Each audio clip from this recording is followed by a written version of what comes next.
Happy Sabbath, everyone. It is a great honor for me to once again extend and share to you the message of God. I hope that we will all benefit from this message. Kumusta po kayong lahat, mga kapatid, mga kaibigan? Ilang linggo na po ang nakararaan simula nung tayo ay nagkaroon ng ECQ. At salamat sa ating Panginoon sapagkat patuloy ang kanyang pag-iingat sa atin. Alam ko po na kayo ngayon, bagamat nandyan sa inyong mga tahanan, ay nag-aaral ng banal na kasulatan at sineselebrate ang araw na ito sapagkat ito po ay araw ng ating Panginoon. Nais ko po kayong muling anyayahan sa isang paksa na napakahalaga sa ating buhay. Ang pamagat po nito ay Why Worry? Bakit mabalisa? Nakaranas po ba kayo na kayo ay mabalisa nitong nakaraang mga araw, mga kapatid, mga kaibigan? Kapag marahil ay isa sa ating mga anak ay mayroong lagnat, tayo ay nagwo-worry na, nababalisa na tayo. Baka mamaya mauwi ito sa COVID-19. O maging tayo mismo. Kapag tayo ay nakaranas ng magkaroon ng sinat, magkaroon ng ubo, o di kaya ay magkaroon ng pagtatai, para bang nag-aalala na agad tayo. Sapagkat ito ay ilan sa mga sintomas ng isang COVID-19. Subalit purihin ang ating Diyos sapagkat nariyan siya lagi. Kaya anyayahan ko po kayo na buklatin ang ating mga banal na kasulatan sa Matthew chapter 6, 25 at hanggang 34. Yun po ang ating pag-aaral ngayon. Why worry? Pagkatapos po ng Second World War ay tinipon po ng mga sundalong Amerikano ang mga bata na naulila sa mga magulang. Wala silang matirhan, walang pagkain. So pinakain nila ang mga ito at pinatira nila sa shelter. Subalit may isang problema ang mga bata. Sapagkat iniisip nila baka mamaya ngayon meron silang makain, pero ang problema naman nila sa kinabukasan baka naman wala silang makain. Kaya napapansin ng mga Amerikanong sundalo ng mga kabataang ito ay hindi mapagkatulog. Kaya kanila pong niresolba ang problema. So kapag pinapakain na nila ang mga bata, ay nagtitira sila ng kalahating tinapay at yung tinapay na yon ay hindi nila pwedeng kainin. So pag sila ay pupunta na sa kanilang tulugan at sila ay matutulog na, yung kalahating tinapay ay hawak-hawak nila sa kanilang kamay. Alam niyo po, simula noon, ang mga bata ay nakakatulog na. Bakit po? Dahil iniisip ng mga ito na kahit sila matutulog ngayon sa kinabukasan, ay hindi na sila mababalisa o hindi na sila mag-worry sapagkat mayroon silang kakainin bukas. Bakit nga ba pinoproblema natin ang bukas? Yan po ang tanong sa atin ngayon. So babasahin po natin ang ating Biblia, mga kapatid. Masusumpungan po ang ating talata sa Matthew chapter 6 verses 25 hanggang 34. So unahin po natin yung sa Matthew chapter 6 verse 25, no? Ang wika po sa atin, therefore I tell you, do not worry about your life, what you will eat or drink, or about your body, what you will wear. Is not life more than food, and the body more than clothes? So, ang sabi po ng ating talata ngayon ay huwag tayong mabalisa, no, sa ating mga buhay. Kung ano ang kakainin natin, ano man ang inumin natin, at ano man ang dadamitin natin. Sapagkat mayroong isang nangako sa atin na siya po ang great provider sa bawat isa sa atin, mga kapatid. So, sa talata na ating binasa kanina, ay hindi, mayroong katanungan doon na hindi baga higit ang buhay kaysa pagkain at ang katawan kaysa damit? Di po ba? Alin po ba ang mahalaga? Yung buhay natin o yung pagkain? O yung kasuotan? Di po ba? Meron tayong kasabihan ng mga Pilipino na aanhin daw po ang kabayo or aanhin daw po ang damo kung wala na yung kabayo. So, iniisip natin na mas mahalaga di hamak ang kabayo kaysa damo. Bakit po? Siyempre po, siya po ang may buhay. Kaya, masigit na pahalagahan ang ating mga sarili kay higit pa sa anumang mga bagay, mga kapatid. Kaya ang wika po sa atin ay, do not be anxious about anything. No? Hindi daw po tayo dapat mag-worry. No? Hindi daw po tayo dapat mabalisa. Bakit po? Sapagkat mayroong isang taong nangangako sa atin.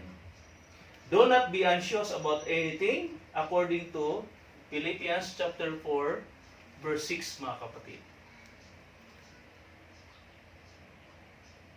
Tayo po ay nag-worry. No? We worry because, ano po ang reason, mga kapatid?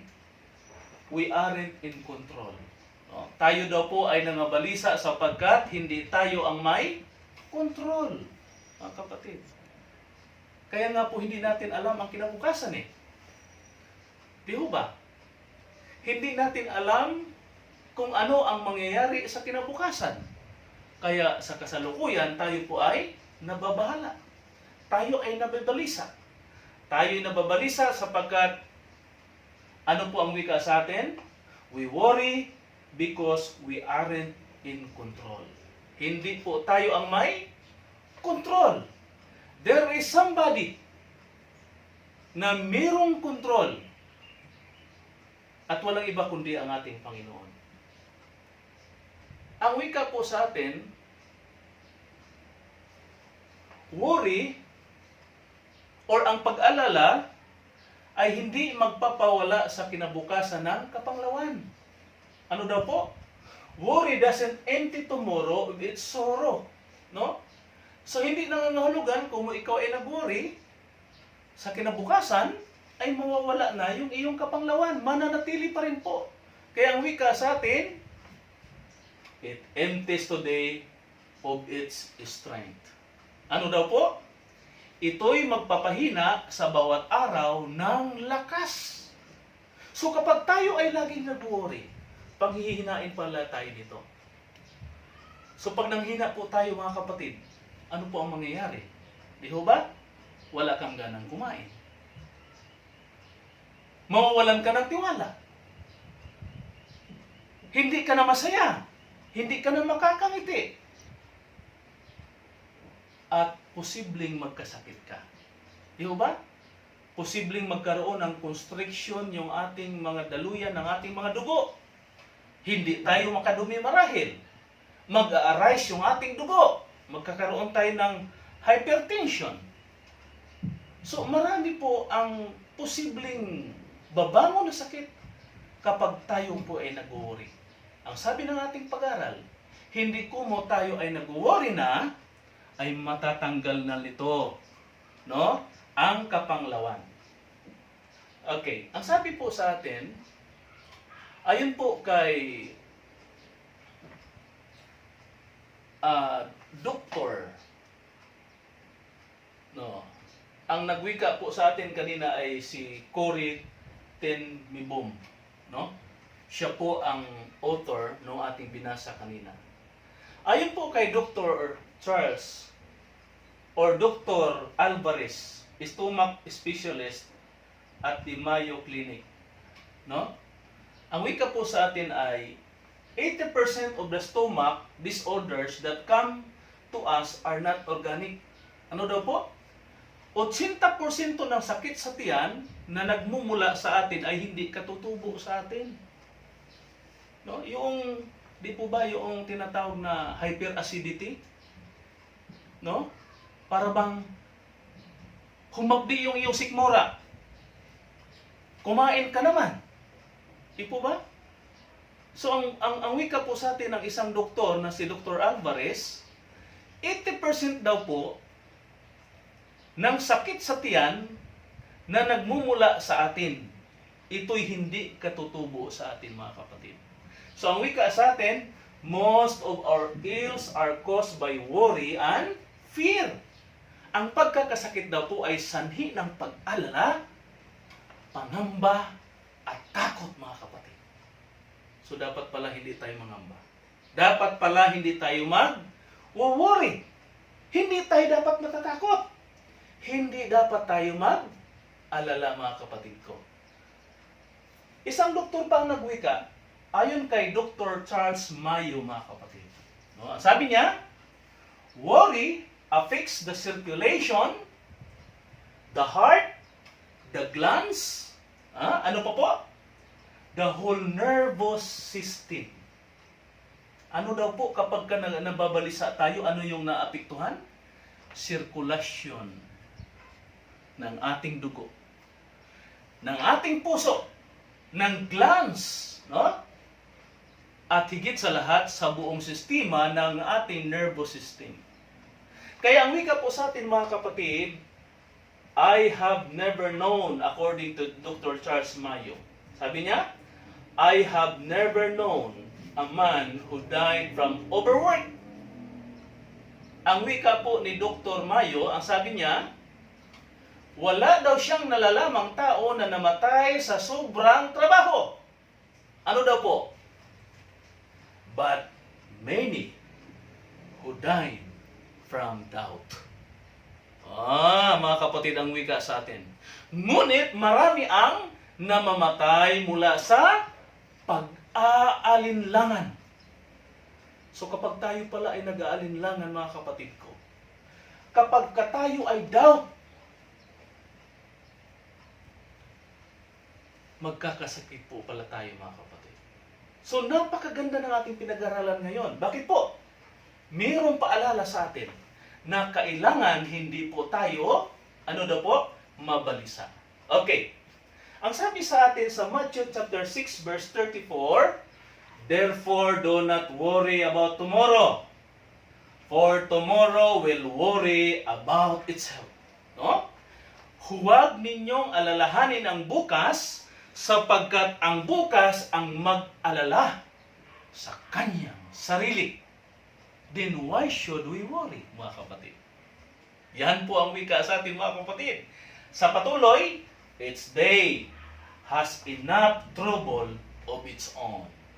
Sapat na para ngayon ang kabalisahan sa araw na ito. No? So, tayo po ay nag-aalala or we worry because, una, na-mention natin kanina, tayo'y nangabalisa sapagkat hindi tayo ang may control. We aren't in control. Pangalawa, we worry because we spend our time supposing. Ano daw po? Inilagak natin ang ating panahon sa pangamba. Ano kaya, mga kapatid? Yan po ang wika sa atin. No?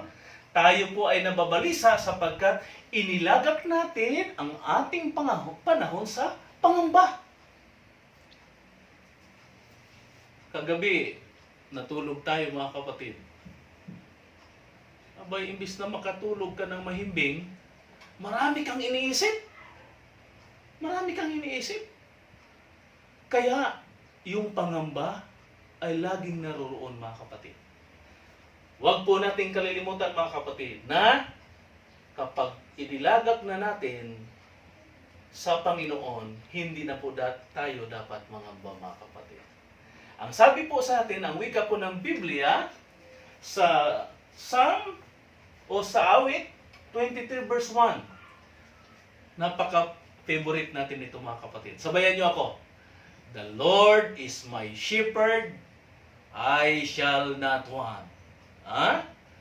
Ang Panginoon ang ating pastol, kaya hindi tayo kailanman pagkukulangin ng ating Panginoon.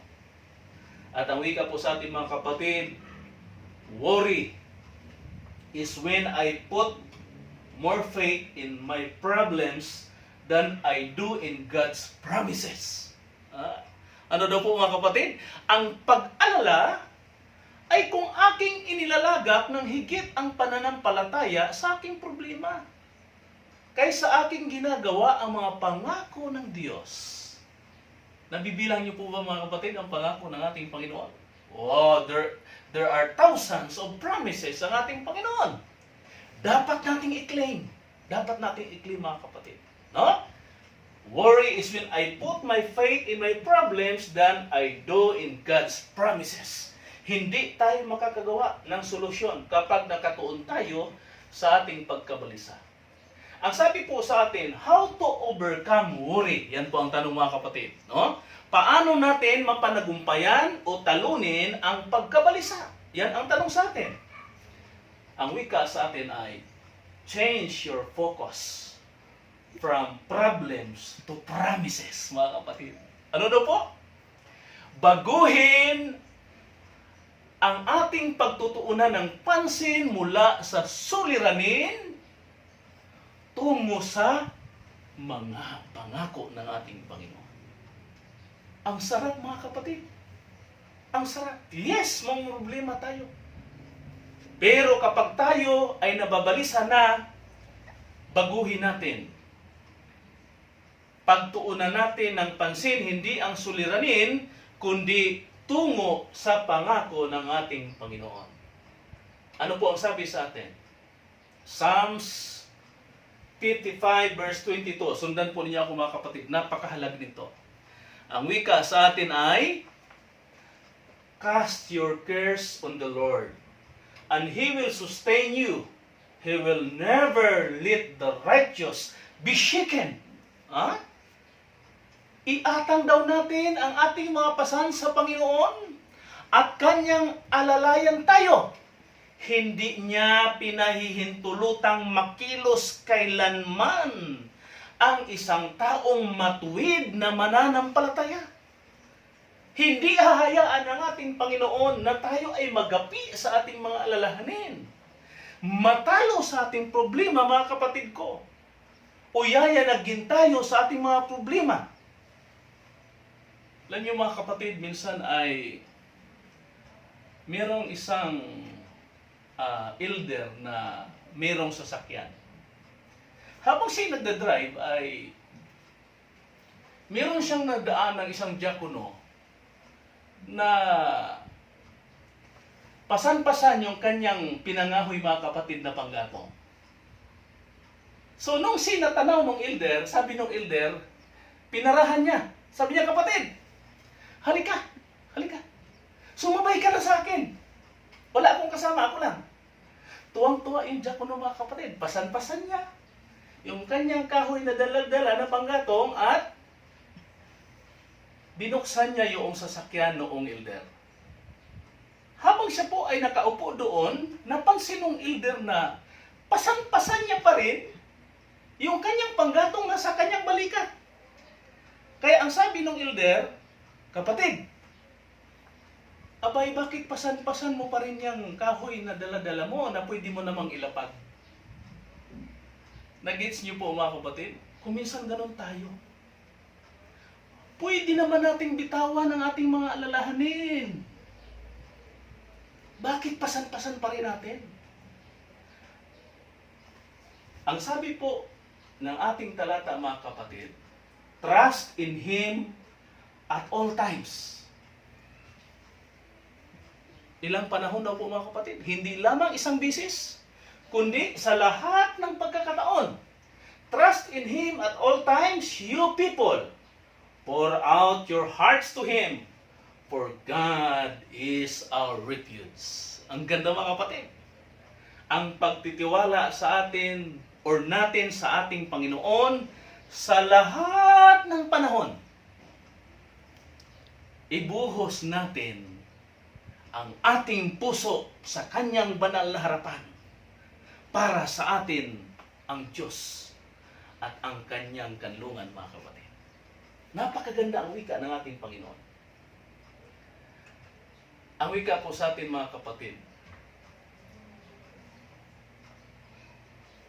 Matthew chapter 6 verses 22 and 23. Sundan niyo po ako, mga kapatid, napakahalaga nito.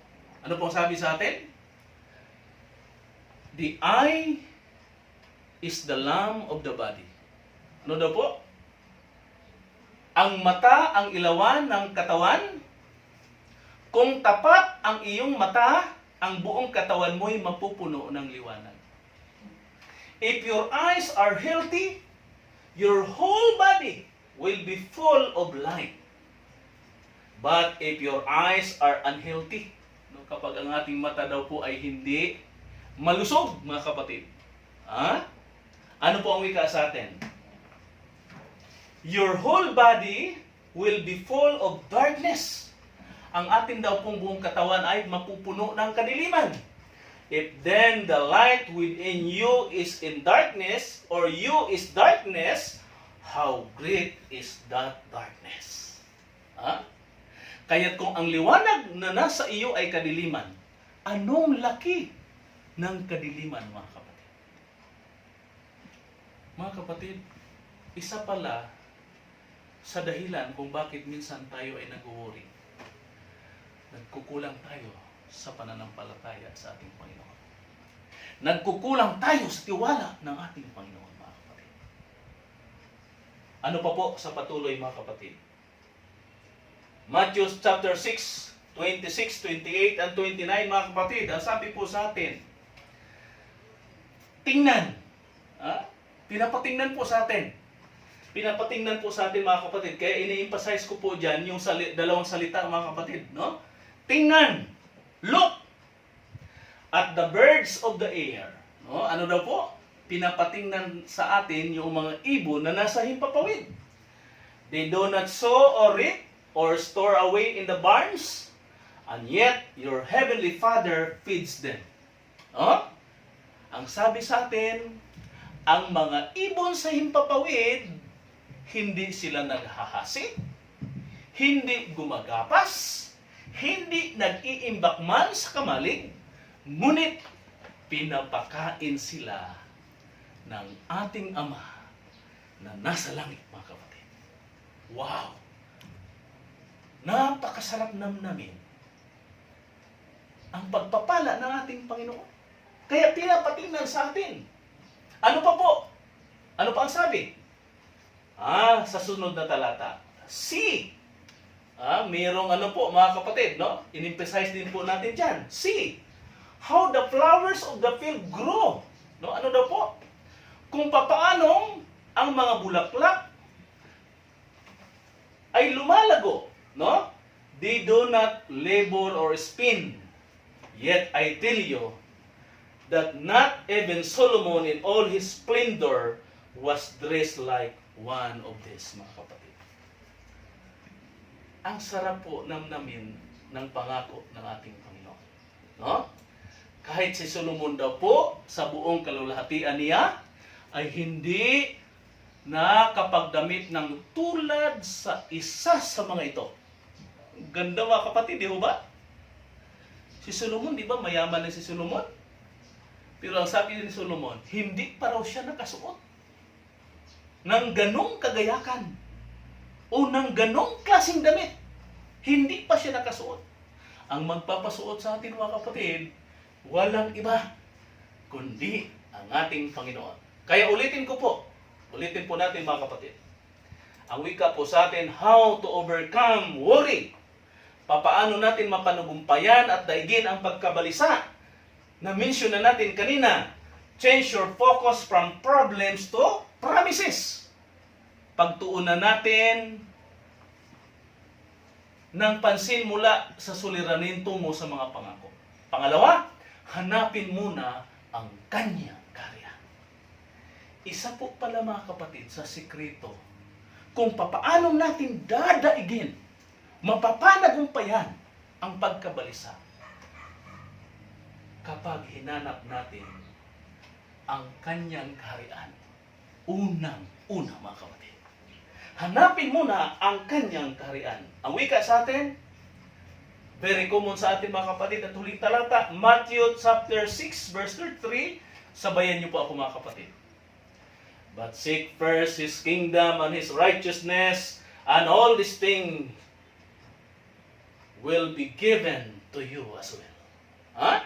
Ngunit hanapin muna ninyo ang kanyang kaharian at ang kanyang katwiran, at ang lahat ng mga bagay na ito ay pawang idaragdag sa inyo. Mga kapatid, natural sa isang mananampalataya na tulad ko, tulad ninyo, nating lahat, na tayo ay mababalisa, mga kapatid. Subalit sa pag-aaral natin sa Sabat na ito, tayo ay pinapakiusapan ng ating Panginoon sa pamamagitan po ng banal na kasulatan na tayo ay magtiwala sa ating Panginoon. Ang mga problema, hamon po sa ating buhay. Subalit kapag idinulog natin sa ating Panginoon, ipaubaya natin sa ating Panginoon ang lahat ng ating mga alalahanin, madadaig po natin ito sa tulong ng ating Panginoon. Higit sa lahat, hanapin muna natin ang kanyang kaharian, ang kanyang katwiran, sapagkat lahat ng mga bagay ay pawang idaragdag ng Panginoon. Magtataka ka, saan galing yung bigas? Saan galing yung noodles? Saan galing yung sardinas? Magtataka ka mga kapatid. Nandito lang naman tayo sa loob ng bahay, pero pinapakain tayo tulad ng ibon sa ipapawid, mga kapatid. Hindi tayo pinababayaan ng ating Panginoon. Kaya despite sa ating naranasan natin ngayon na pandemic COVID-19, may pagpapala ang ating Diyos. Kaya ako'y nagagalak, mga kapatid, isa sa aming mga elders sabay sa Seventh-day Adventist Church. Patuloy siya nanawagan. Si Brother Rodi Albertosio, mga kapatid, yung amin pong stewardship leader, isa sa mga elder namin, na kahit ganitong ating kalagayan, patuloy tayong magtapat sa ating Panginoon. Mga kapatid ko, ito'y isang hamon sa akin. Hamon sa inyo. Hamon sa ating lahat. Na huwag tayong malugmok sa problema. Why should we worry when we can pray, mga kapatid? Manampalataya tayo sa ating Panginoon. Panangalanginan tayo sa atong Ginoo. Pagpalain tayo ng ating Panginoon. Lahat tayo bilang mananampalataya.